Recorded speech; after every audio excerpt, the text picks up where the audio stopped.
Last meal. It's kind of late. Kind of late. Oh, rosemary be making my head itch, boy. God damn. Oh man, it feels so good. I think it's just the cold air.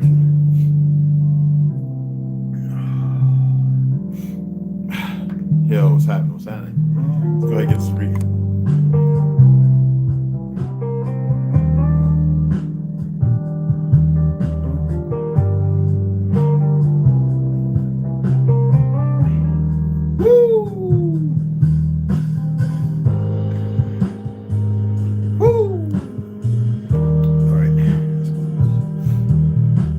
Reading and fell asleep, and I ran back out to the post office. I got a message, but I think it's for the mall. So, I'm tired of running to the post office, and I saw like 3 people.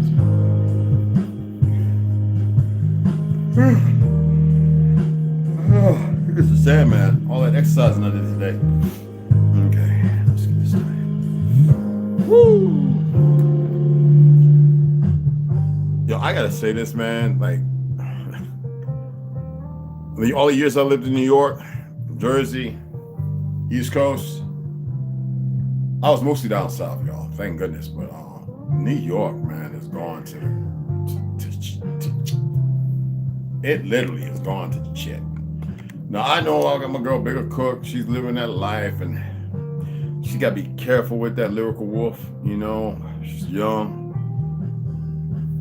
but you can't warn people all the time when they start getting the taste of something. When things start getting better, people get reckless and careless. So I send my love to her. She's my little wolf sister, seriously. And she's around a bunch of demons. You know, she sees that. She's still a woman regardless. In New York, the industry, like California, it's just jacked. If you can't do it on your own, go independent, have the people around you. And you're thirsty, and that's the problem with New York. That's how many people got duped by Diddy and all of them. They duped everybody. Bam, Bottle, all of them. This nasty. And they looked at and selected to do what they do once they're groomed, once they realize when those fake small hat bastions realize they can't groom them, that these people are right where they need them, then they tell them what they need to do to achieve whatever. And these people, like a lot of gangs, a lot of gangs practice Luciferian stuff, disrespecting a name. They don't even know what they're doing. That's how stupid they are. And they're really stupid, trust me. They don't even know what they're doing. I worship Lucifer. Yeah, well then bow down at my knee, you dumb bitches. Bow down before me. They don't have a clue what they're doing. They're so stupid. I was out at talking to a lady who wants me to who asked me if I would join the Elks Lodge. I'm like, are you aware that y'all, the Elks Lodge is right by a repeater, and the one guy in there who I don't like, who I really want to bust all his teeth out, she said his name right off the back. Well, he's not really allowed to come there, but they had a sewage backup, so it won't be open for a few months. And I was like, I don't really like joining or belonging to anything because I know what goes along with Elks Lodge. She really, just old lady. She really likes me. Well, actually, she's younger than me, but she looks like she's about 70 something, damn near 80 years old, with pale skin. And she dates the Navajo guy, whatever. Just to let you know, no, not my kind at all. Yet, she's telling me, she's looking at me, and I was facing where the sun was set to a setting position before moving out of the visual. And she says, your eyes are red, like brownish red. And I was like, okay, and tell me something else I don't know. She's like, I never know. I says, well, that's because right now I'm tired and I feel like going to sleep, but I've got to read for my kinfolk, and they're more awake and aware of things when the enemy comes looking, and they don't know that they're their own worst enemy. And she's looking at me like, I didn't know they could get like that. I was like, you'd be surprised what we're capable of. My eyes got very dark, like a auburn or burgundy, like reddish brown. When I'm tired and the sun's right there, instead of looking like the orange, or tawny, they look red. They do. Hence the nickname Red. That's not just from Homer, which is red, Neshoba, wolf, but they literally get kind of red in the right setting, or when I'm feeling a certain way. I mean, as far as a little tired. And then I explained to her, well, over a month and a half ago, 2 months, I started studying. I got a book on deep sleep, and I started realizing that when we get to a certain age, because we didn't do it when we were youthful because we're slaving and we didn't know this, we're supposed to at least sleep 10 hours, at least. Hence the 8-hour work and the 8 hours of doing all this family stuff and then having 8 hours of sleep, which is not supposed to be the way it is. But anyway, that's a whole nother topic. Let's go ahead and get this reading on. And yeah, it's funny when people know your stance on certain things, and there's people who really want you to join because you may have some talents, you might have some skills, you might have some things. When I teach Tai Chi over at the yoga at the old folks center, right? So let's go and pay $150 a month to do yoga there. until I realized I could do it free over in Tuba City when I lived on a reservation. So I would always go out in the park and I would wear traditional Chinese clothing. And back in the day, we called it Kung Fu suits. And I would go through Yin and Yang style forms of Tai Chi Chuan. So the Mormons started practicing with me, and I made 2 of them. You know, they have to rotate out every 3 months. 2 of them got to stay for 9 months, and they became honorary students. One was a Sabanam in Taekwondo, and I showed him that his belt was bought because he went to a Christian revival in a tent. That's what they all do when these Koreans come. And this guy was an ex-Rock Marine and a Sabanam of a high degree, and he wanted to challenge me. I've got pictures somewhere deep in the phone, and I dust the floor with him. You know, when I used to spar with some of my Chinese counterparts, shoot fighting, kung fu, I never would utilize like some damn Hollywood movie. I would go in for the kill, like literally straight punches, you know, Wing Chun punches, and the things that work. Like, because I studied Krav Maga, you know, a little bit of everything, like Taoism, Taoism, the writings of Jeet Kune Do. But I would literally go in and I would battle a person with the things I know that was going to work. And there's no choreography to it. You either scared, hyped up, adrenaline is not focused, and you need to dump it so you can focus. I'm always focused. There's no adrenaline dump. I don't get that no more. I go in like, you know, and they see these things, and you know, in order to be one, you got to ask one, but to have people offer, hey man, you want to join the fraternity? No. And it's somebody else from the same one, you know, sitting at the bar, you know, ordered me some fries because they changed the oil, it's fresh, right? And they, hey brother, so I saw your uncle's name in the bar. Yeah, no. I saw it in the,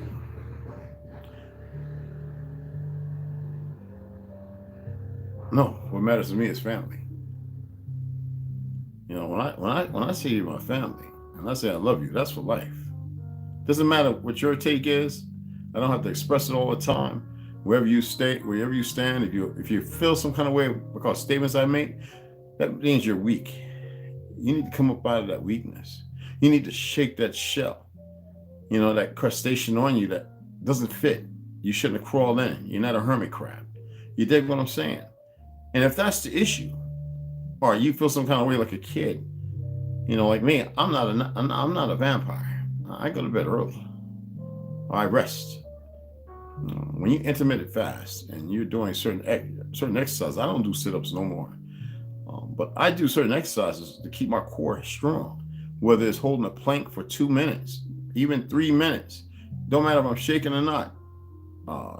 Pain in my chest, I don't care. I do it.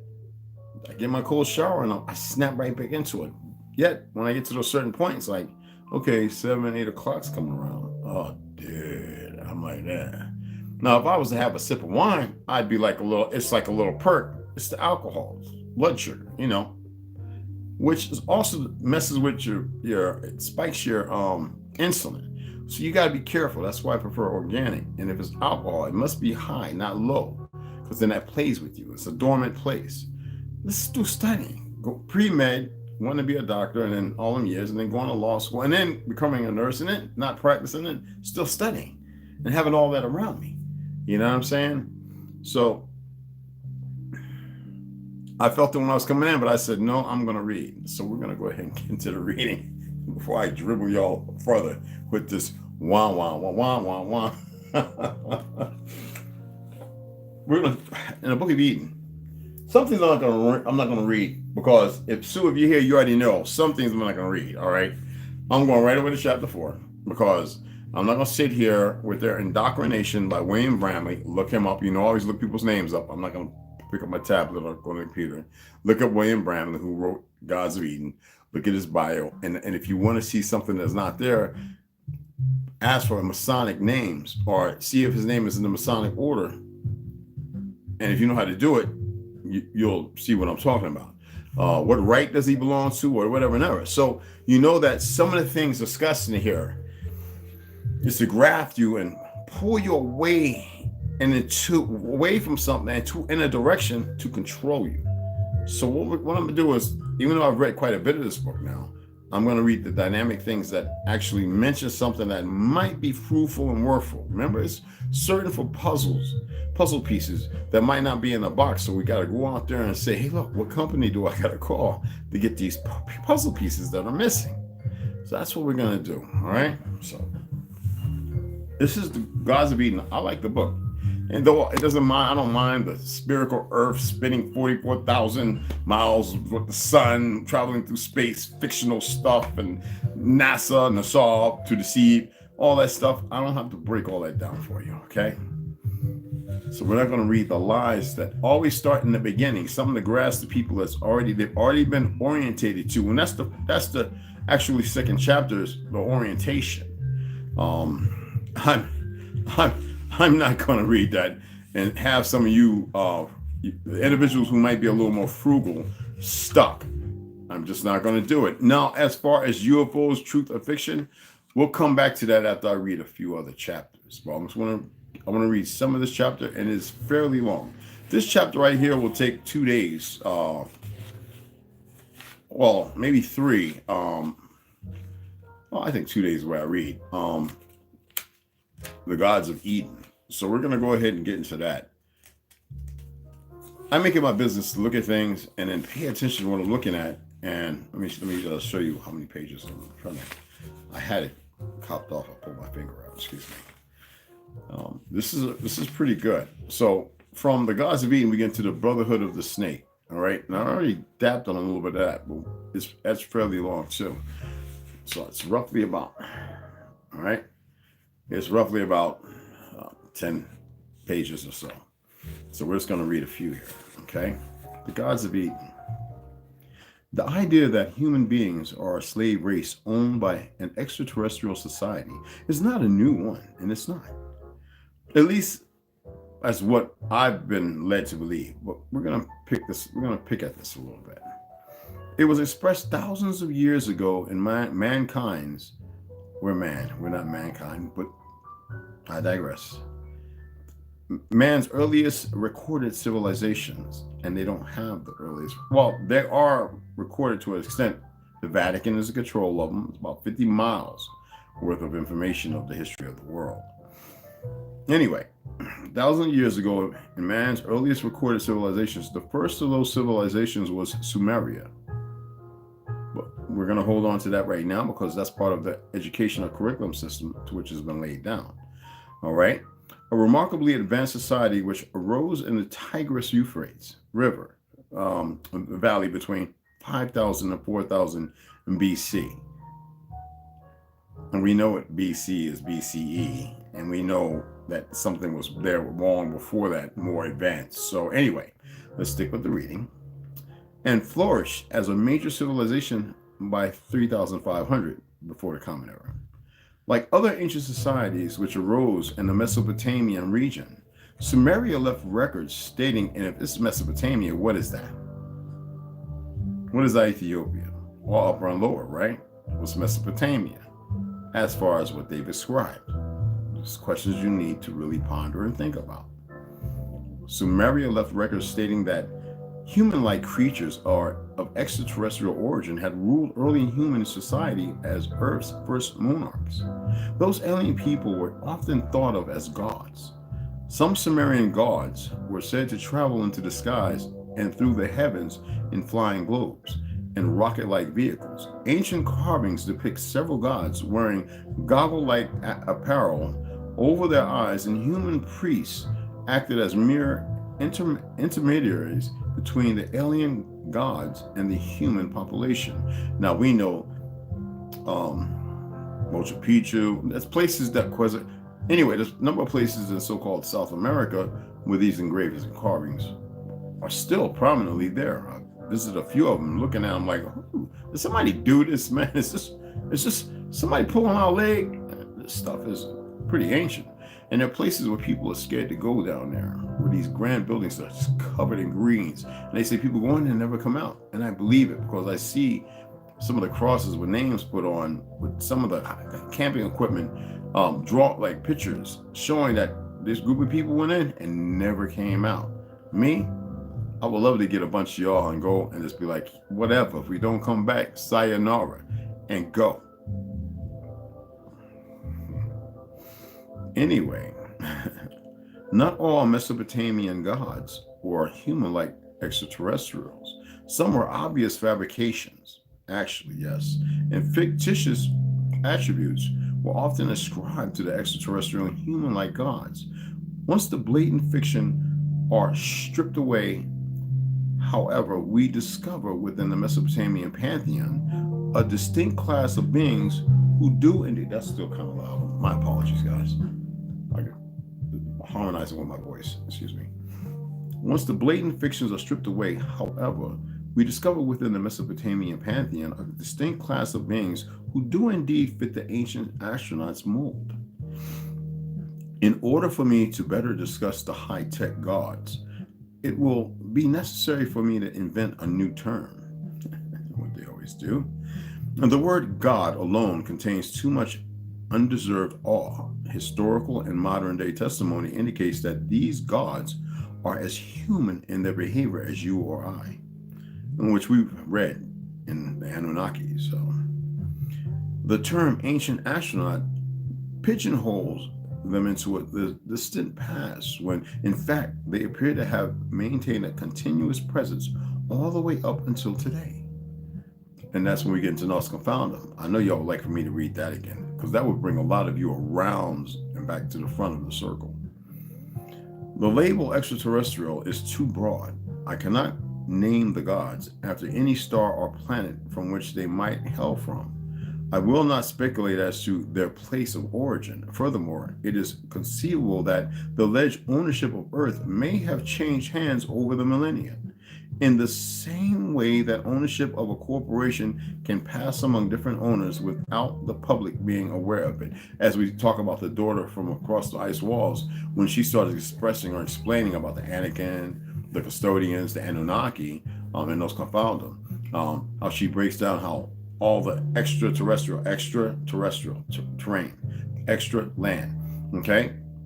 Other places, even larger than this one. And this one, for some reason, who we are, there's a source, a vibrant source, and we were never let go of when other people were conquered, destroyed, and many other lands defeated the enemy. So they seem to stick to us because they believe we're the key to getting beyond not just this dome. That's all I'm gonna say, this dome, but the greater dome that covers all of Earth. And there might be 6 to several of them. And that's the thing. They would sacrifice lives to see how far they can go. But when we die, we go back to the source, or we go to another internment. Anyway, let's go on. Alleged ownership of Earth may have changed hands. And reason why I'm stating this is because we know that the land of Mars was once occupied and all the people died, were fought until the last person, the last few committed suicide. Like you think Masada. And so what they did was they took like Admiral Byrd and groups of individuals and put them there with graves, this, that, and other. And these people get to live for a pretty long time, 500 years, and maybe even longer. And they war with each other. And there's always people being taken there, especially women and children. And I can coalesce with that and believe that a little more than anything. Anyway, Earth may have changed hands, like I said, in the same way that ownership of a corporation can pass among different owners without the public being aware of it, without the public being aware of the truth.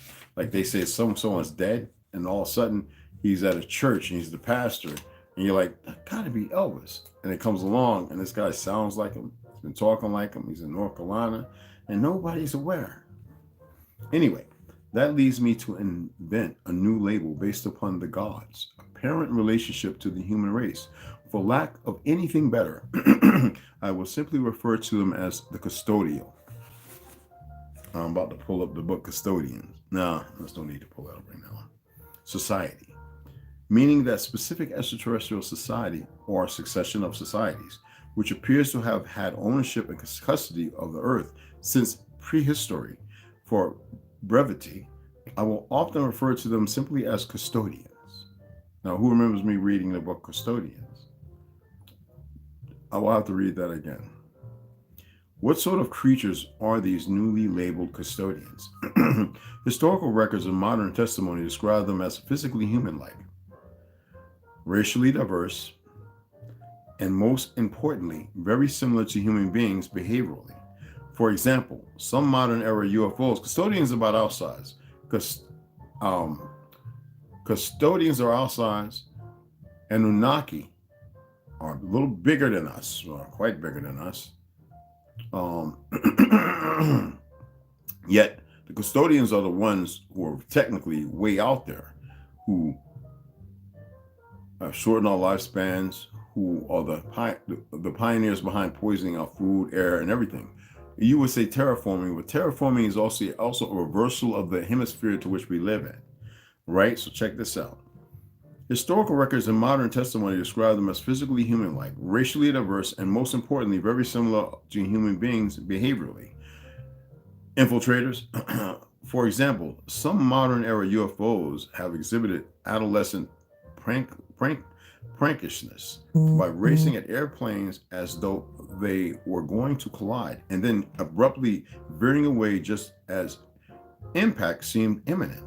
An apparent game of aerial chicken, at least one modern witness has allegedly been zapped by a UFO for no other apparent reason than malice. Ancient writers describe the extraterrestrial gods as being capable of love, hate, amusement, anger, honesty, and depravity. Ancient records and modern testimony alike would indicate that custodial personalities run the entire gamut from saints to sinners, from the most degraded of despots to the most true-hearted of humanitarians. Sadly, it is the brutal and despotic element of the society that would appear to be the most influential in the affairs of earth. As we shall document, the ancient Mesopotamian civilizations recorded a great deal of their history on clay tablets. Only a fraction of those tablets have survived. Yet they managed to tell a remarkable story about the custodial gods and their relationship to Homo sapiens. Excuse me. Sapiens means like sentient, more aware than the animals. So said. And Homo erectus means that's what they say it means. I don't buy into that. But anyway, according to the history inscribed on Mesopotamian tablets, there was a time when human beings did not exist at all. Instead, Earth was inhabited by members of the custodian civilization. Custodial life on Earth was not pleasant. However, custodial efforts to exploit the rich mineral and natural resources of Earth proved backbreaking. As one tablet tells us, when the gods like men bore the work and suffered the toil of the gods was great, the work was heavy, the distress was much. The tablets described lives of endless drudgery as the gods carried out building, excavation, and mining operations on Earth. The gods were not at all happy with their lot. They were prone to complaining, backstabbing, and rebellion against their leaders. A solution was needed, and it was found to create a new creature capable of performing the same labors on Earth as the custodians. With this purpose in mind, the custodial gods created Homo sapiens, man. Mesopotamian tablets tell a creation story in which a god is put to death by other gods, and the body, y'all know the movie, right? Prometheus. Anyway, a god is put to death by other gods, and the body and blood are then mixed into clay. Out of this concoction, a human being is made. The new earth creature is very similar in appearance to its custodial creators.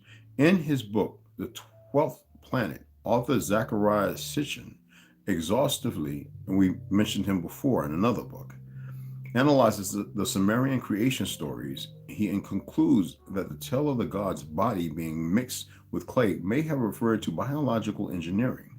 Mr. Sitchin supports his surprising conclusion by pointing to those Sumerian tablets which state that the first humans were bred in the wombs of female custodial gods.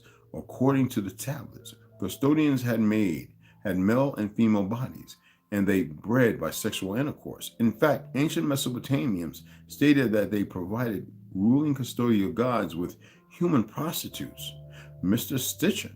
Sitchin believes that the clay was a special substance that could be inserted into a custodial womb.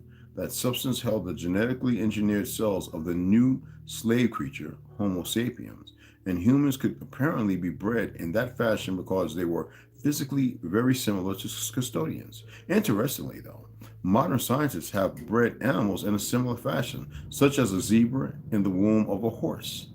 Ancient Mesopotamian tablets credit one god in particular with supervising the genetic manufacture of Homo sapien. That god's name was Ea. Ea was reported to, it's E, but Ea, that's how I'm going to pronounce it, was reported to be the son of a custodial king who was said to rule another planet within the far-flung custodial empire. Another Earth, people. That's all planet, plane. The network of planes. Okay? The network of planes. Extra terrain. Okay? Language is not hard to decipher, people. Okay?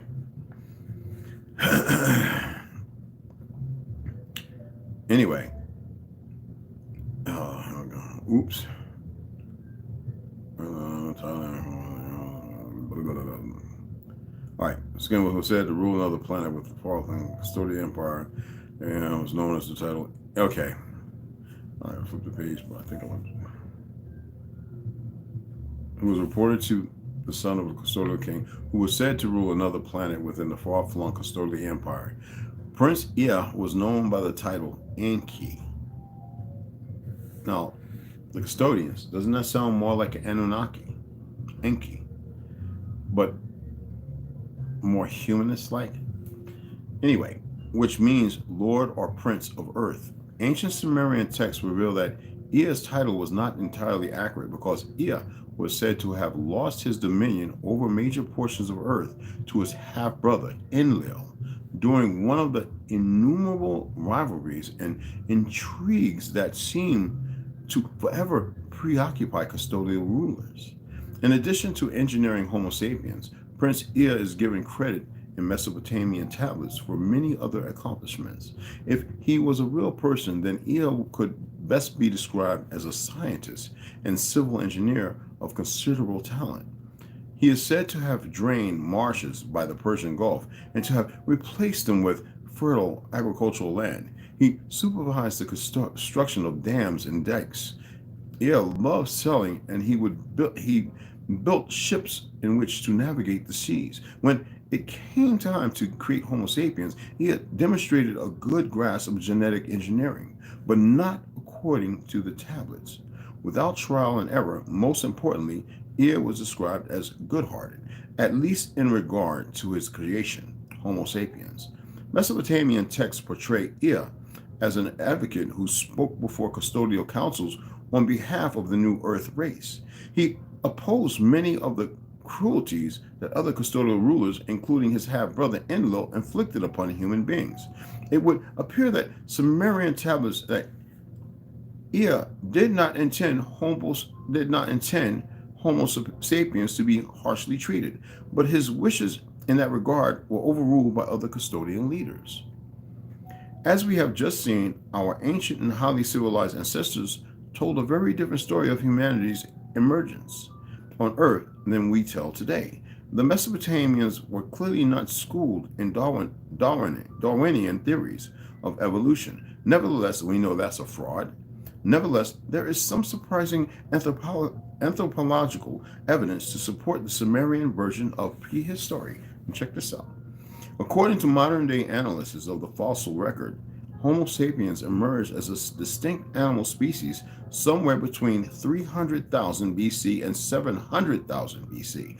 As time progressed, like they would know. Anyway, a number of subspecies of Homo sapiens emerged, including that subspecies to which all human beings belong today, Homo sapiens sapiens. Homo sapiens sapiens appeared, that's like saying double the intellect, but anyway, appeared a mere 30,000 years ago. Some say only 10,000 to 20,000 years ago. This raises an important question: were the Sumerians referring to Homo sapiens or Homo sapiens in their creation stories? There seems to be no firm answer. Excellent arguments have been made that they were referring to original Homo sapiens, and I tend to favor the argument that they were probably referring to modern Homo sapiens for the following reasons. One, the oldest surviving creation stories were written circa 4,000, 5,000 BC. It is more likely that a true record of mankind's creation would survive 5,000 to 25,000 years than it would survive 295,000 years or more. Yet, we know that the oldest man found in Georgia, my brother with the Y chromosome, is over 30,000. But we know that carbon dating is bull. Melanated. Clay. If the Sumerians were describing the creation of Homo sapiens later events described, this is number 2, in Mesopotamian tablets, fall within a more plausible time frame. And number 3, the Mesopotamians themselves were members of the subspecies Homo sapiens. They were primarily concerned with how they themselves had come into existence. In their various works, ancient Sumerians depicted hairy animal-like men who appeared to be a more primitive subspecies of Homo sapien, and the Sumerians clearly viewed those primitive men as an entirely different race of creature. And we know this to be written over and throughout the earth. If the Mesopotamian creation stories are based upon actual events, and if those stories refer to the creation of Homo sapiens, we would expect Homo sapiens to appear very suddenly in history. Remarkably, that is precisely what happened. The anthropological records reveals that Homo sapiens appeared on Earth abruptly, not gradually. F. Clark Howell and T.D. White of the University of California at Berkeley had this to say: these people, in brackets Homo sapiens and their initial material culture appear with seeming suddenness just over 30,000 years ago, probably earlier in Eastern than in Western Europe. East, this is the East. You need to allow that to sink in. This is Asia Superior. This is the East. This is not the West or the New World, as the inversion of the liars would state it. Would the custodians of Anunnaki have to put that out there? Of course not. Are there enemies to us? Of course there are. They live. The mystery of this abrupt appearance is deepened by another puzzle. Why did the more primitive Neanderthal man, Homo sapiens, Neanderthalensis, suddenly vanish at the same time that modern Homo sapiens appeared? Evolution is not that fast, and no wonder they removed Genesis 1. Messrs. Howell and White pondered this question and concluded: the utter, almost abrupt disappearance of Neanderthal people remains one of the enigmas and critical problems in studies of human evolution. But the Encyclopedia Britannica concurs, as states, the factors responsible for the disappearance of the Neanderthal people are an important problem to which there is unfortunately still no clear solution. Are you aware, I forget the name of them, but there were people whose heads were below their shoulders? Literally. In Hindu and so-called Ethiopia, even here in Americas and Andros Islands and stuff like that. Are y'all aware of that? Okay. Pretty wild. Anyway, to which there is unfortunately no clear solution. The Sumerian creation stories do offer a clear solution to the riddle, but it is one that many people would have a different time accepting. The sudden appearance of Homo sapiens accompanied by the abrupt disappearance of a Neanderthal man was caused by intelligent intervention. It might be conjectured that Neanderthal man was either exterminated or hauled off the earth to make room for the new slave race, and perhaps to prevent breeding between the two subspecies. Yet we have people here who grow hair like and weird fungal the nails, my hands, and it's leprosy we call it. But We know it's more than that. Anyway, accompanied by the abrupt disappearance of Neanderthal man was caused by intelligent intervention. Excuse me, and it might be conjectured that Neanderthal man was either exterminated or hauled off the earth to make room for the new slave race, and perhaps to prevent breeding between the two subspecies. Whatever the precise truth of this might be, we do know two facts with certainty. Modern anthropology has discovered a sudden replacement of Neanderthal man with modern man, and Mesopotamian records state that intelligent planning by an extraterrestrial race lay somewhere behind that dramatic event. Now, in chapter 2, we discuss the fact that humans appear to be spiritual beings animating physical bodies, and the spirit seems to be the true source of awareness, personality, and intelligence. Without a spiritual entity to animate, a human body would be little more than a reactive animal or dead. The people of ancient Mesopotamia thoroughly understood this critical fact when they mentioned a spiritual being in connection with the creation of Homo sapiens. You have slaughtered a god together with his personality, spiritual being, in brackets. I have removed your heavy work. I have imposed your toil on man. Custodial rulers knew that they needed to keep spiritual beings permanently attached to human bodies in order to animate those bodies and make them intelligent enough to perform their labors. As it states here, in the clay god, in brackets, a spiritual entity, and man, physical body of Homo sapiens, shall be bound to a unity brought together, so that to the end of days, the flesh and the soul, which in a God have ripened, that soul in a blood kinship be bound. And now, the tablets are silent about which personalities were chosen to animate the new slave bodies, based upon how things are done in human society.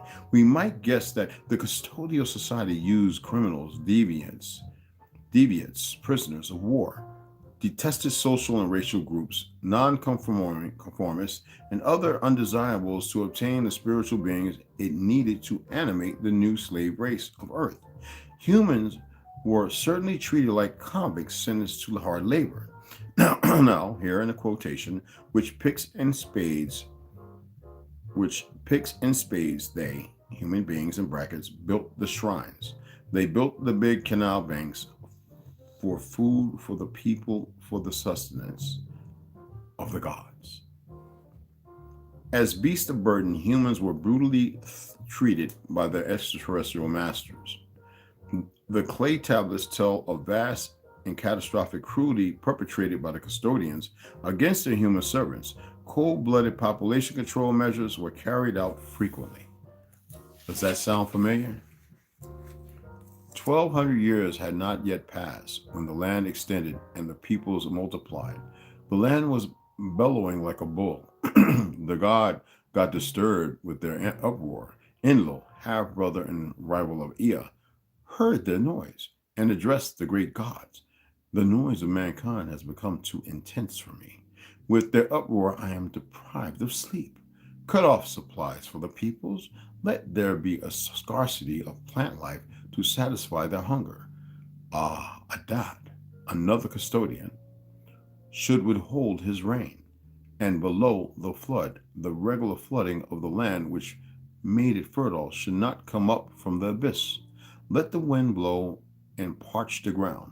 Let the clouds thicken but not release a downpour. Let the fields diminish their yields.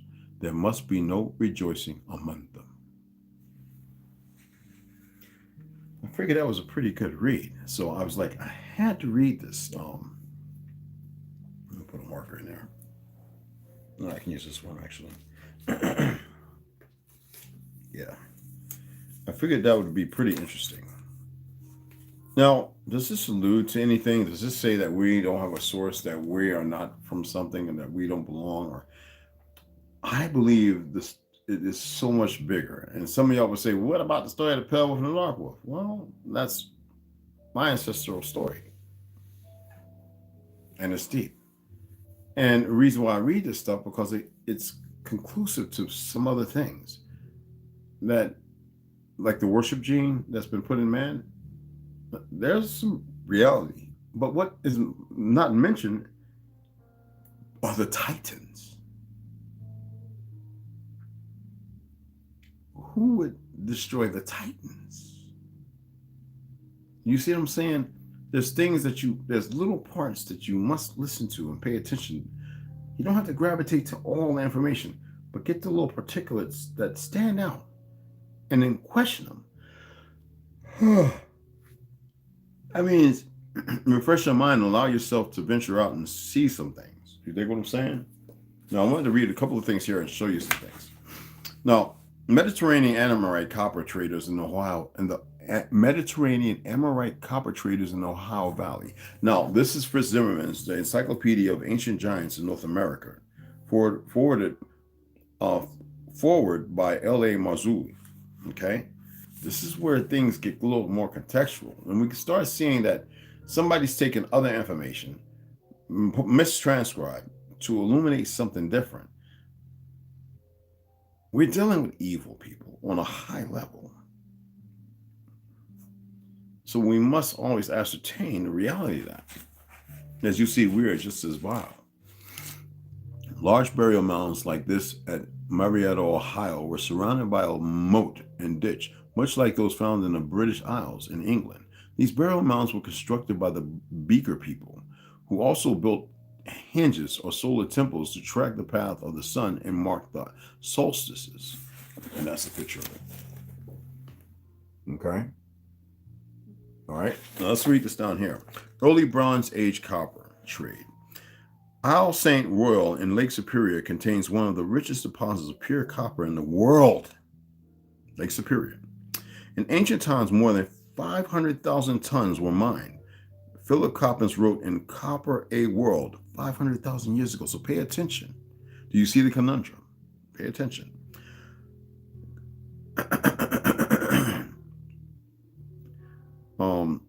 Philip Coppens wrote in Copper A World Trade in 3000 BC, before the Common Era. The Meinong Belt on Isle Royale has a distance of 1 3/4 miles in length and is nearly 400 feet wide. The copper pits range 10 to 30 feet deep with connecting tunnels. One archaeologist estimated that their digging would take the equivalent of 10,000 men working for 1,000 hours. Now here we have a picture of a 5,720 pound copper nugget that was lifted out of an Isle St. Royal mine by ancient miners. Look at this. And it looked like a giant axe to me.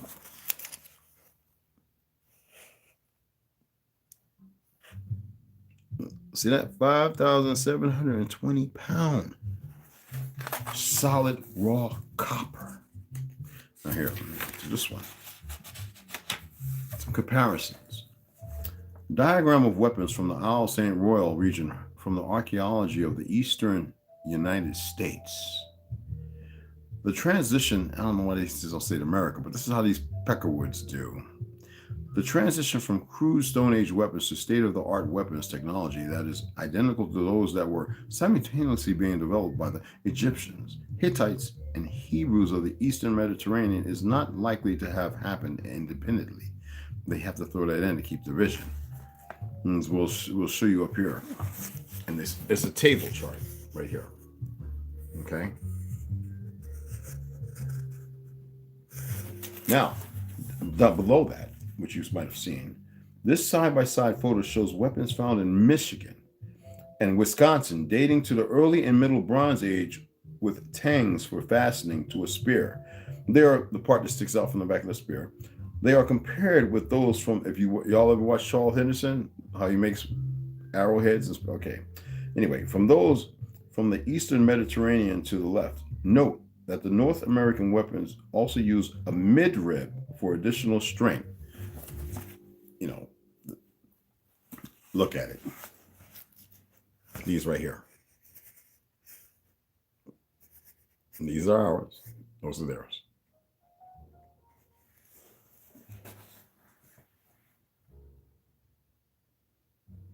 The Art of Warfare in Biblical Lands, Yigal Yadin, 1963, on the fraud and Ashkenazis. That's why you can't trust the history, but you must pull upon what information is there, it could all be misleading and misguide everyone. But the answers are within people.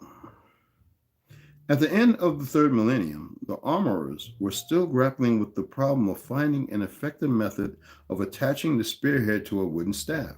Not until a later stage in the first half of the second millennium was the socketed type to be developed and more commonly used, and conferred a significant military advantage. So anyway, socketed spearheads found with the large skeletons in New York.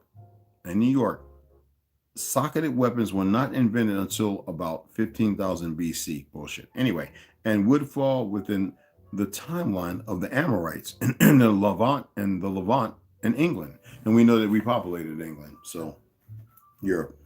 And that's a fact. Can you see that? These two? All right, let's go right here. History of New York from Prehistoric Man, 1888. You know what was happening in 1888 with this big ass, who? Brooksville, New York. In 1856, Dr. Thomas Reynolds of Brockville exhibited to the Canadian Institute a collection of copper and other relics discovered in that neighborhood. Singular circumstances and possessing a special interest owing to the distance of the site from Lake Superior. They included a peculiarly shaped chisel or gauge, 6 inches in length, Fig 6'7", which I just illuminated for you guys, I showed you, and a rude spearhead, 7 inches long, Fig 68, and the small daggers or knives, one of which is showed Fig 66. Yeah, okay. All wrought by means of the hammer out of native copper, which had been subjected to fire, as is proved by the silver remaining in detached crystals in the copper. They were found at the head of Legolop's Rapids on the river St. Lawrence, about 15 feet below the surface, along with 20 skeletons disposed in a circular space with their feet toward the center.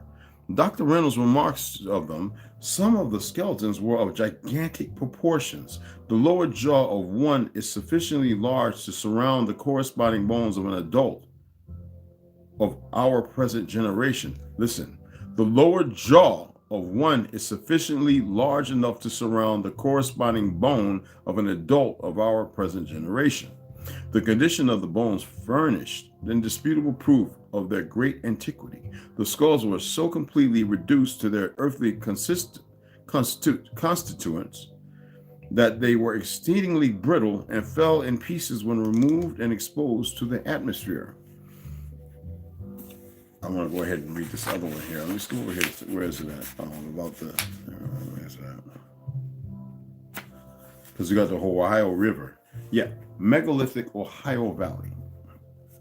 Stone circles continue to be erected in the British Isles up to 1500 BC, before the Common Era. Their appearance in the Ohio Valley may represent some of the earliest sun temples constructed in North America. We know that they were here long beforehand. Unlike most of the states along the Ohio River, WV mounds and earthworks are exclusively Adena. Large conical mounds, hens, sun temples, and gigantic human skeletons are found in the greatest numbers along the Ohio and Kanawha rivers in their tributaries. One of the historical gaps that need to be filled in is the roughly 500 years that marks the end of the Beaker people, 1200 BC, in England and Europe, and the beginning of Adena mound builders of the Ohio Valley around 800 BC. Well, we know that's backwards for those of us who study. I tell you, every book has jewels, but these 13, these small hatters and these whatever Jesuits, they have to slice it up and make lies and put all the information all over the place. According to the UK history files, it was this Beaker culture that was disrupted in the 12th century BC, possibly by the arrival of the first wave Celtic settlers in Pryden during a period of intense disruption that took place as far afield as the Middle East, where the collapse of the Hittite Empire was a major act in a century of turmoil. Although many would have stayed put and accepted their new Celtic overlords, some would have migrated westward to avoid them, or were already in the West. Here they remained safe from Celtic domination for much longer, and when that domination finally came, it may only have been through a warrior elite. There are several of megalithic stone circles that have been described in West Virginia and Ohio. Stone circles are found along the stone mounds with doorway inlets or lintels, stone doorways, and earthen mounds with stone chambers. Now, we've all seen this stuff. Stone mounds with doorway intels are described as being found on almost every hill near Charleston, West Virginia, along the Kanawha River, and these doorways connected the living with the dead. Now, we know that the Civil War destroyed much of those. Megalithic passage tomb in England. This type of burial mound continued to the Bronze Age and the arrival of the Amorite Beaker people. Centennial history of the county of Ross County, Ohio, 1902. To the south of this, about 200 yards, is a stone circle. I'm going to show you the pictures here in a minute. 100 feet in diameter and 5 or 6 feet high. In the center of this is a large stone mound, some 10 feet high, and this work was located in Huntington Township on the east side of Black Run, 200 yards south of the old Mini Farms. Another stone circle is described as having been constructed from massive stones, 3.5 by 25 feet at the base. And how much would these have weighed, and how were they transported? This feat is reminiscent of Stonehenge. So this is one of the solid valves over in Ohio, okay? Older than the one over in, what was that, England, Scotland, whatever? And then these are the stone mountains. Pretty, and giants. Can you imagine me fitting inside of a jawbone? Like, what in the hell kind of, can you dig what I'm saying? Like, is that, like, you know what I'm saying? That's why when I got this book and I read through it, I was like, I had to read it a couple of times, and I'm still complex. Because if we allow, I'm reading these books because if we allow ourselves to believe in one demon, one devil, we is dumb as hell. Because if Satan was that bad motherfucker made out to be, do you think he had to do it all this kind of way he's doing it? Or it? That's why I say perplexing. There are those things that move amongst us that we cannot see, but they have blocked our sight. We know that we were free. We know we had did incredible things, and we know we had those giants who worked alongside of us. That's going back to Nos Confoundum, because we buried them in royalty, yet we had enemies on our soil too, who hid and were left for the slaughter by way of us. And we know war had not stopped when a certain group of people came here and they took over our great designs and buildings. And what did I prove to you earlier? That we did design and build them, because even in that military school, West Virginia, by a certain Adams, brother, it was Tartarian, even during that period of time. So you see what I'm saying? And the fact that we, during the Reconstruction era, rebuilt the so-called Franklin White House, the so-called White House, and moved the obelisk. And they won't show you the pictures of that Abe Lincoln was a Khan, a king, not a president. The lies and the paintings and everything else they have lied about, it reverberates. And if we have been warring this long, then where was the enemy who could oscillate and say, stop? You need to continue to dig gold and silver. But we know it's the small hat people who profit off the pains of their own, our own people, making their own people work as slaves or indentured, stealing away children, doing sadist type things. Now, are there other people that move along amongst us? We're going to get into some of those books down the road. But yes, I would negate or say yes. And why do I say that?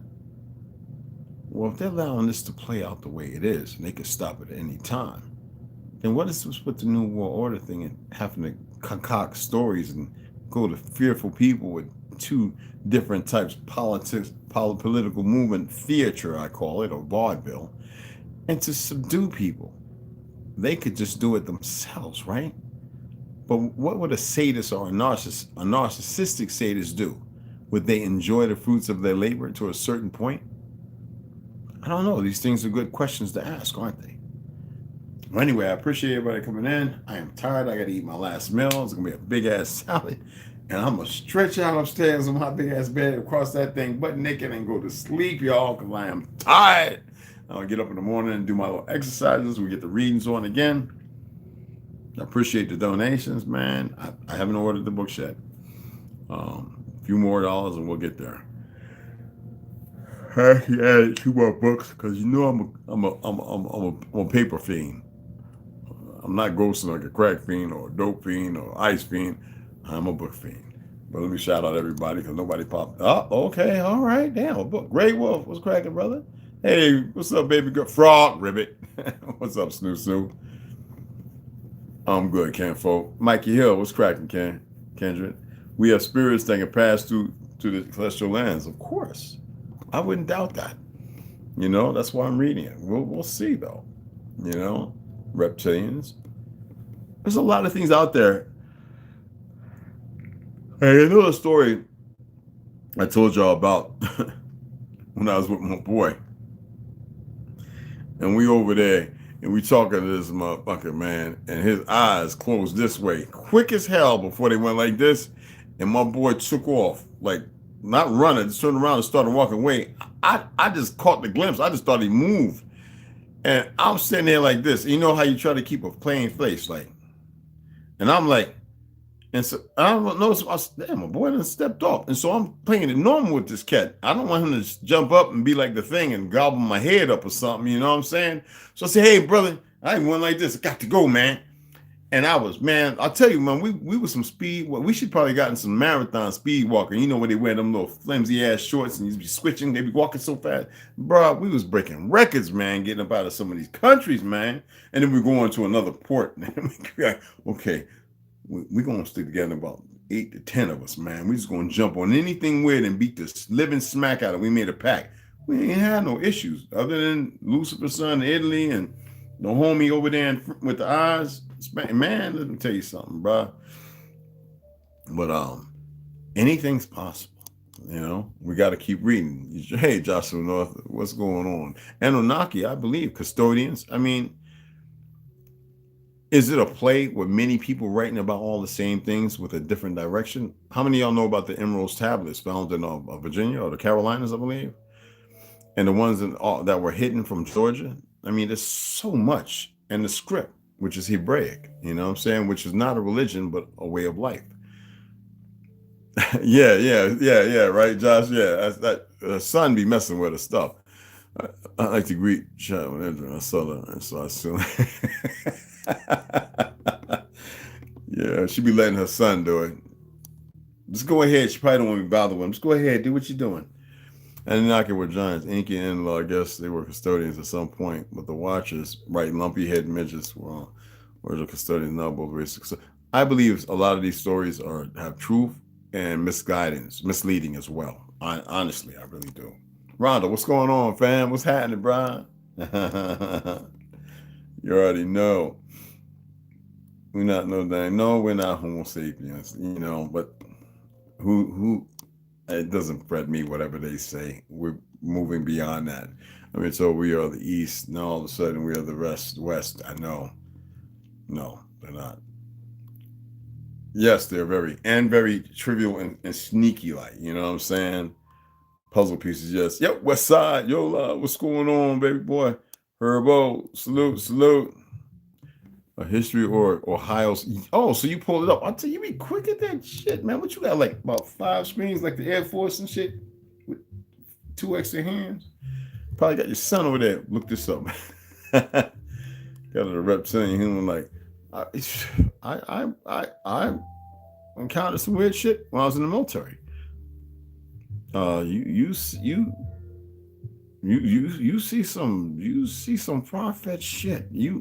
And a lot of times, a lot of people just got drunk as hell, man. I refuse to get drunk all the time. I had my moments when I was in France, in Cannes, France, and they had the pirate boat out there and a lot of the movie stars, and I fell out by a Volkswagen by the side of a gutter. So I was so drunk drinking that damn Stella, that embalming fluid beer they had over there. We could have got the low and brown, all that, but I wanted to get hooped. And that was my first world cruise. I made my business never to do that again. I started going to mom and pop stores, eating brisket, French bread with a little butter, a little creamer, and all that shit, and drinking their little siesta time. And I was at every bookstore sipping a little glass of wine. In Morocco, the same thing, man. Look, they called me Fallout in Montclair because I was known to fall out and hit the side of a rambler head first, body stiff on the ground, get up, and no bumps, no lumps, and walk and be like, let's go. Can you walk? And walk straight in everybody there. You just fell out. No, man, that's a blackout, bro. That's good. I'm good. I was a mess, man. You know what I'm saying? But I appreciate that, guys. It's about 7:40 or whatever. I'm tired. I got to eat this last meal. Take my little creatine so I can get my little push-ups and everything on in the AM, get my little light walk or jog on, and do it all over again. Get the readings. We're getting close to the end of Heaven Bearers. I know y'all really liking that. See, it alludes to something. Remember, I hate saying it on here, but we are capable of so much more. And it's not just believing, it's knowing it. And not having doubt. Even there's some things I know I can do, I have doubt, so I block myself. And then I have to shake it off, and I have to find a way to meditate, another way. I don't care if I stand on my head, hang upside down on my, like when I pull it out tomorrow afternoon, I'm gonna pull it out. I'm going to see if I can go for 30 minutes upside down. I wouldn't care. I never get nosebleeds, but I wouldn't care if I got a nosebleed. I've got to make a breakthrough. I've got to do, it's one thing to be over there or upstairs and get triangle and do the headstand and then put my hands out and balance myself with my neck. You know what I'm saying? And see how long I can hold it. You know what I mean? It's another thing when you know that there's a deeper benefit, but what's going through one's head is very important. It's what we manifest, our thought process, without self-aggrievance. You know what I'm saying? So anyway, let me get the flying fatoozy off of here, get something in this gut of mine, and tomorrow I'll be with you guys. Again, thanks for the donations. We're just about there. I'll go ahead. I might make a post tomorrow morning showing y'all all the books. There's the lines of them. So, and I'll screenshot them wherever. Or I might just write all the names down on a note and create from there a post saying these are all the books. I just don't want everybody to go and, I like reading. I'm not greedy. Because I know how to break some of this stuff down. And I know how to throw things around. When some people read books and they tell you, this is the facts, this is true. I'm not telling you these are facts. I'm just saying you just need to learn how to listen. You need to be objective and say, not just be right off the back, that's bullshit. Because most people say that's bullshit. And you know what? They've already accepted the lie they're living. They're not objective. They're just unruly and self-centered, narcissistic fools. So anyway, I'm going to see you on the AM. So you already know. Number love.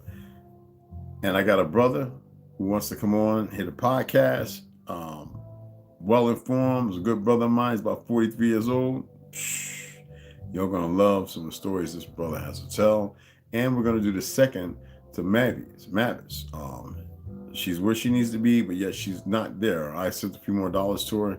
Like I said, y'all can too. If you got the Zoom, send her, $20, $30. Just help out, man. That's what we're supposed to be doing. Because they're about to, all this stuff don't mean nothing. If you got that much and you're that greedy, I hope you lose it all and can't do a goddamn thing with it. Teach you a lesson. That's right. So anyway, my beloved sisters, I don't know where Mama Red is, but my brothers, 2 to 1. See y'all in the morning. All right.